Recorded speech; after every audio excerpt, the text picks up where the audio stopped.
오늘 제목 한번 같이 읽어보도록 할까요? 시작. 기도하시는 성령님, 날 위해 기도하시는 성령님.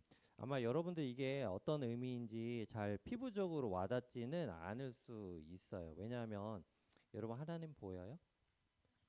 그럼 성령님 보여요? 예수님 봤어요? 안 보였잖아요. 그쵸?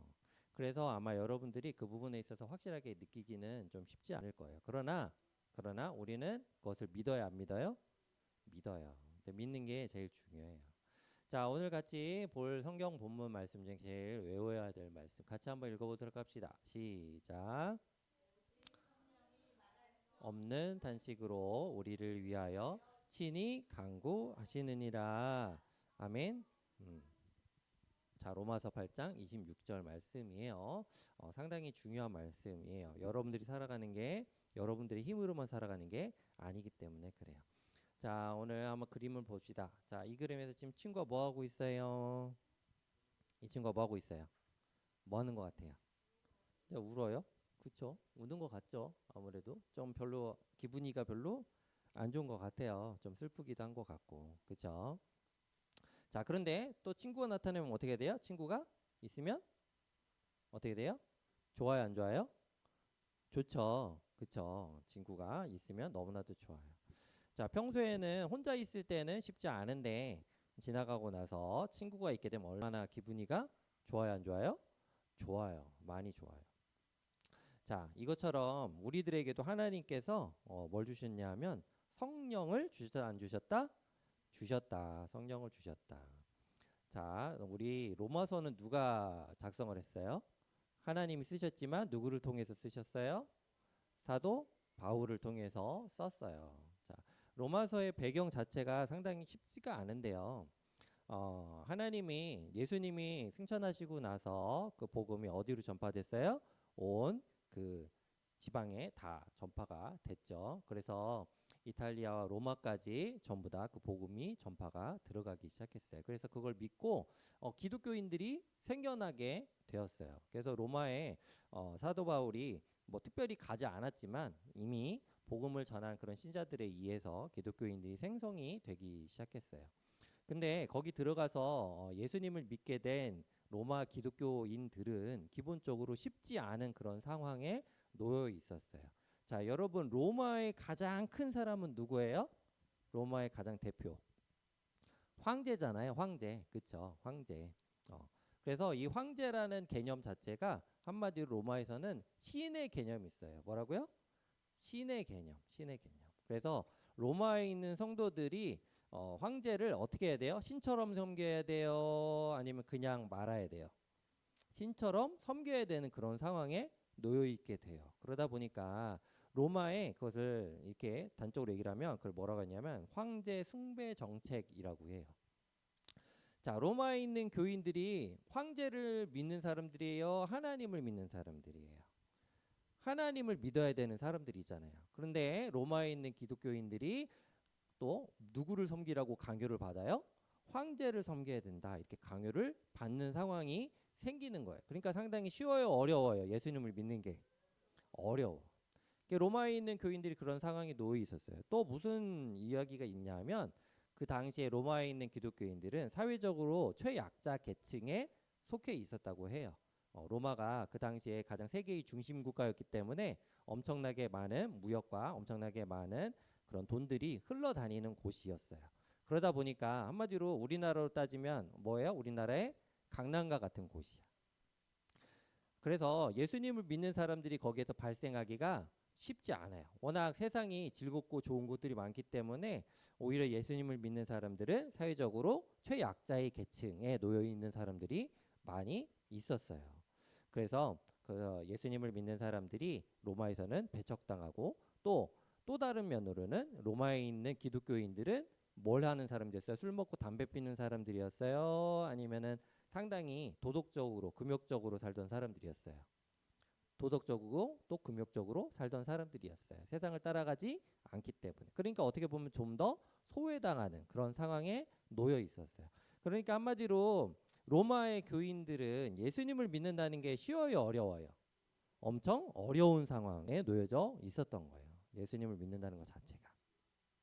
자, 그러니까 로마에 있는 교인들에게 써서 보내는 이 로마서를 통해서 사도 바울은 어떤 마음을 가지게 되었어요? 야, 너희들이 지금 이렇게 눈물 흘리고 힘든 상황에 분명히 있지만 너희를 돕는 누가 있다? 성령님이 계시다. 성령님이 계시다. 성령님께서 너희들을 도우실 테니까 힘을 내고 잘 이겨나가라, 아니면은 좌절해라, 이겨 나가라 라고 말씀을 하고 있는 거예요. 성령님께서 힘을 내게 하셔서 이겨 나가라 이렇게 말씀하고 있는 것이죠. 자, 우리들도 지금 현재 똑같아요. 우리들도 하나님께서 성령을 통해서 우리들이 기쁨과 감사로, 힘들고 어려울 때도 하나님께서 어떻게 해요? 성령님으로 우리를 이끌고 계신다는 거죠. 이게 가장 중요한 포인트예요. 자, 그래서 성령님께서 우리들을 이끌고 계신다. 그죠? 누가 이끌고 계신다고요? 성령님께서. 그래서 이 말씀이 가장 중요한 포인트는 성령님께서 우리를 도우신다라는 표현인데, 조금 정리를 한번 해보도록 할게요. 정리를. 자, 첫 번째로는 뭐예요? 그 당시에 로마 교인들, 그렇죠? 그리고 현재는 지금 우리는 어디예요? 현재의 우리들, 예수님을 믿는 사람들이에요. 자, 이 로마 교인들은 무엇을 바라봐요? 로마 교인들과 현재 우리들이 똑같이 바라보는 하나의 포인트 지점이 있어요. 이렇게 바라보는 지점 뭐가 있을까? 로마 교인들과 현재 우리들이 바라보는 가장 큰 포인트, 오늘 말씀의 가장 큰 배경, 로마서 8장 18절에서 30절 말씀인데 가장 큰 배경 뭐예요? 뭘 바라보고 있는 거예요? 저 당시에 로마 교인들이 예수님을 믿는 게 쉬웠다, 어려웠다? 어려웠다. 그럼에도 불구하고 어떻게 해요? 무엇을 바라보고 있는 거예요? 바로 하나님의 나라, 하나님의 나라가 오기를 바라고 있는 거예요. 그런데 이 하나님의 나라는 어떤 것을 의미하냐면, 오늘 본문에서 한 3가지 정도로 나누어 볼 수 있는데, 자, 첫 번째 한번 읽어봅시다. 시작. 하나님의 아들들이 되는 거, 하나님의 아들들이 나타나고 그 아들들이 많아지는 것을 이야기를 해요. 여러분, 하나님의 아들들은 기준이 세상의 기준으로 살 수 있어요? 아니면 하나님의 기준으로 살아야 돼요? 하나님의 기준으로 살아야 돼요. 자, 여러분, 하나님의 기준으로 사는 사람들은 어때요? 바르게 살아요? 막 엉망으로 살아요? 바르게 살잖아요. 그렇죠? 자, 여러분, 요즘에 무슨 일이 일어나고 있어요? 기후 위기라고 얘기를 하잖아요. 올 여름에 더웠어요, 안 더웠어요? 엄청 더웠잖아요. 근데 앞으로 더 더워질까요? 아니면 더 좋아질까요? 더 더워질 수 있죠. 왜 그래요? 하나님의 아들들이 많아지지 않았기 때문에. 그러나 하나님의 아들들이 많아지게 되면 어떤 일이 일어나요?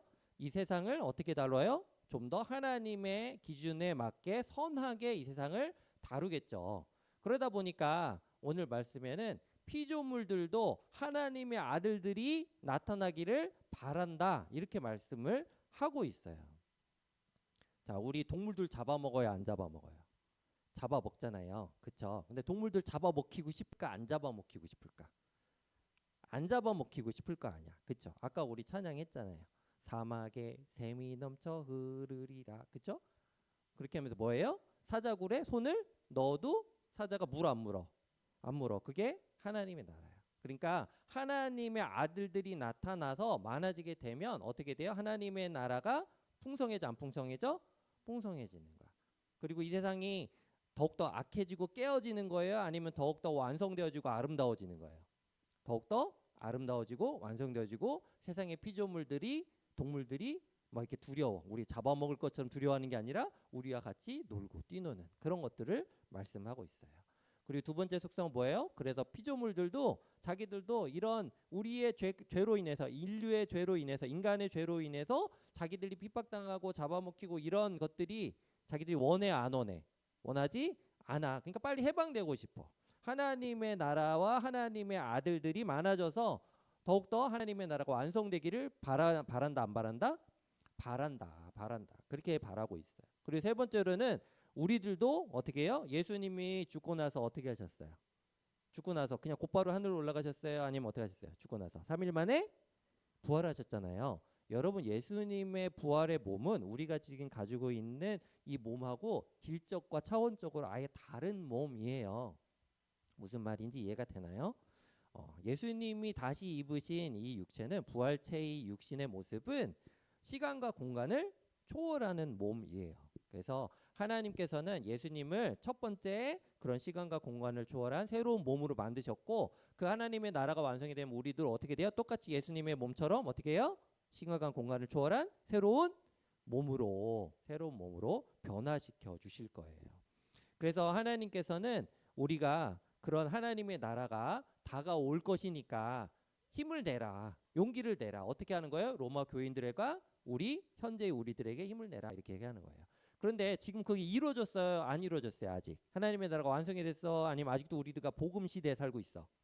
복음 시대에 살고 있잖아요, 그렇죠? 그래서 우리들에게는 뭐가 있어요? 기다림 플러스 뭐가 있어요? 고난. 이 세상을 살아가는데 기다림과 고난이 발생하게 돼요. 자, 로마 교인들은 이미 죽었어. 육신은 죽었지만 그 로마 교인들이 지금 어디 있는지 우리는 정확하게 알 수 없어요. 그러나 하나님의 그 나라가 완성이 되면 그들도 다시 부활하게 될까요? 죽은 상태로 그대로 있을까요? 부활하게 되겠죠. 그리고 우리도 언젠가는 하나님의 나라가 오게 되면, 완성이 되면 어떻게 돼요? 같이 부활하게 될 거예요. 그 시기까지 우리는 기다리는 거야. 그런데 고난이 있어 없어? 있어. 이 세상을 살아가는데 힘듦과 어려움이 발생을 해요. 아까 로마 교인들이 어떤 상황이었어요? 황제를 숭배해야 돼. 근데 예수님을 믿어야 돼. 그러면은 힘들어, 어려워?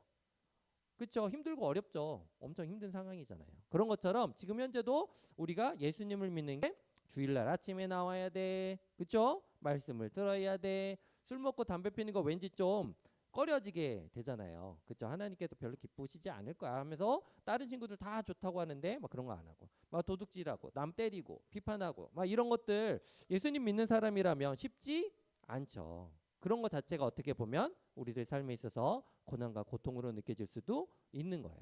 그래서 하나님께서 뭘 주셨다고요?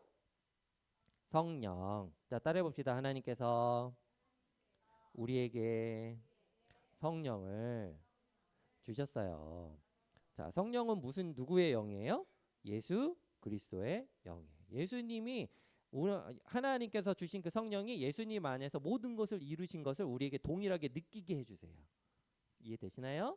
예수님 안에 있는 그 성령이 예수님이 죽으시고 부활하시면서 우리들에게 뭘 주셨어요? 성령을 주셨어요. 그래서 예수님이 행하신 그 일과 예수님의 그 의로움과 예수님의 그 순종을 우리가 따라갈 수 있도록, 이해돼요? 우리들 안에 있으세요. 우리가 믿어야 돼, 그거를. 그래서 하나님의 영인 성령이 우리를 어떻게 해요? 바르고 건강하게 하나님의 말씀대로 어떻게 해요? 살아갈 수 있도록 도우신다, 안 도우신다? 도우신다. 그게 오늘 로마서 본문 8장 말씀에 나오는 말씀이에요. 그래서 첫 번째로는 뭐라고 얘기하고 있어요? 기도로, 성령님께서 하시는 일 중에 뭐예요? 첫 번째로 기도로 간구하신다. 우리는 기도를 뭘 해야 될지 잘 모를 때가 많아. 그런데 하나님께서는 성령님을 통해서 어떻게 해요? 우리를 대신해서 기도하게 하시고 또 우리가 깨닫게 하시는 그런 역할을 하고 계신다는 거예요. 두 번째는 뭐예요? 서로 협력해서 우리가 선을 이룰 수 있도록 성령님께서 어떻게 하신다? 이끄시고 도와주신다는 거예요. 여러분, 이 서로 협력해서 선을 이룬다는 거는 예수 그리스도의 그 성령 안에 거하는 사람들에게 그런 일들이 일어나게 만든다는 거예요. 얼마 전에도 목사님이 그런 일들을 약간은 경험을 했는데, 무슨 일이냐면 내가 아는 분이 있어요. 되게 친한 사람이 있는데 갑자기 그분이 생각이 나는 거야. 그래서 전화를 했을까 안 했을까요? 전화를 딱 했더니 뭐라고 그래요? 상대편에서도 안 그래도 전화를 할 것 같았다라고 생각을 했다라고 이야기를 하는 거예요. 여러분, 이게 무슨 얘기예요? 그 사람도 성령 안에 있고 나도 성령 안에 있으면 서로 간에 뭐가 일어나요? 커뮤니케이션이 일어나는 거예요. 이게 인간적으로 하는 일이 아니고 성령 하나님께서 하시는 일이다라는 거예요. 그래서 서로 간에 필요한 것들과 또 정보들과 이런 것들이 하나님 안에서 어떻게 돼요? 성령 안에서 서로 간에 커뮤니케이션이 일어나서 하나님의 그 뜻대로 우리가 살아갈 수 있도록 이끄신다, 안 이끄신다? 이끄신다는 거예요. 이거 상당히 중요한 말씀이에요. 세 번째는 뭐예요? 그래서 우리가 이런 삶을 통해서 어떻게 해요? 성령님의 인도하신 분 가운데 살아가다 보면 뭐가 있어요? 예수 그리스도의 형상으로 변화되고 더욱더 그것을 본받을 수 있도록 하나님께서 이끄신다는 거예요. 그 마지막으로 네 번째는 뭐예요? 그래서 전반적인 흐름 속에서 하나님께서 우리를 어떻게 해요? 하나님의 자녀로 부르시고 또 우리를 어떻게 해요? 예수 그리스도로 인하여 다시금 의롭게 만드시고 그리고 또 마지막으로 하나님께 영광을 올려드리는 영화로운 존재로 우리를 더욱더 변화되고 거듭나게 만드신다라는 거예요. 여러분 이 말씀이 지금 다 들어오지 않아도 괜찮아요.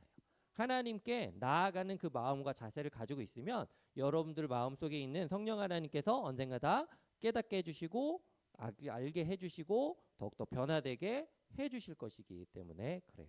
그러니까 여러분들 누구의 말씀 가운데 거해야 돼요? 하나님의 말씀 가운데 거하며 성령님의 인도하심이 있다는 것을 믿어야 돼요? 안 믿어야 돼요? 믿어야 돼요. 그러면 여러분들의 삶 속에서 조금씩 변화가 일어나게 돼요. 그리고 그 변화는 여러분들이 나의 죄성을 얼만큼 버리느냐 얼만큼 그것을 해결하느냐에 따라서 달라지게 돼요. 자, 오늘 말씀 같이 한번 좀 읽어볼까요? 자, 한번 21절부터 26절까지 한번 천천히 읽어보면 꼼꼼히 한번 목사님 말씀 다 했거든요. 여러분들의 한번 꼼꼼히 읽어보면서 생각해 보세요. 자, 읽어봅시다. 시작. 그 바라는 것은 피조물도 썩어짐의 종노릇한 데서 해방되어 하나님의 자녀들이 영광의 자유에 이르는 것이니라. 그뿐 아니라 또한 우리 곧 성령의 처음 익은 열매를 받은 우리까지도 속으로 탄식하여 양자될 것 곧 우리 몸의 속량을 기다리느니라. 만일 우리가 보지 못하는 것을 바라면 참음으로 기다릴지니라. 이와 같이 성령도 우리의 연약함을 도우시나니 우리는 마땅히 기도할 바를 알지 못하나 오직 성령이 말할 수 없는 탄식으로 우리를 위하여 친히 간구하시느니라. 성령님께서 우리를 대신해서 우리의 필요를 하나님께 어때요? 간구하시고 기도하신다. 그리고 마지막에 여기 나와 있지 않은데 목사님 여러분들에게 말해 드릴 테니까 여러분 같이 한번 따라서 한번 해보세요. 자, 따라해 봅시다. 현재의 고난은 장차 우리에게 나타날 영광과 비교할 수 없도다. 이게 진짜 큰 말씀이에요. 뭐예요? 현재의 고난은 장차 우리에게 나타날 영광과 어떻게 하여 비교가 가능하다 안 가능하다? 가능하지 않다. 너무나도 큰 하나님의 영광 가운데 우리가 살아가게 될 것이기 때문에 그래요.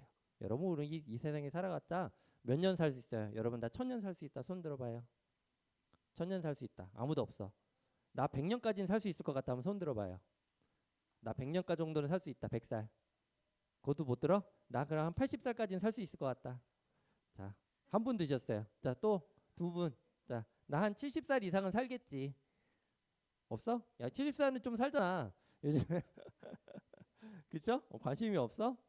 여러분들 금방금방 커요. 금방금방 시간 지나가요. 자, 하나님의 그 뜻 가운데 진짜 우리가 바라야 될 게 뭐예요? 하나님의 영광의 나라. 그 안에서 하나님의 부르심을 입은 그런 믿음의 자녀들로 여러분들 살아가기를 바래요. 아시겠죠?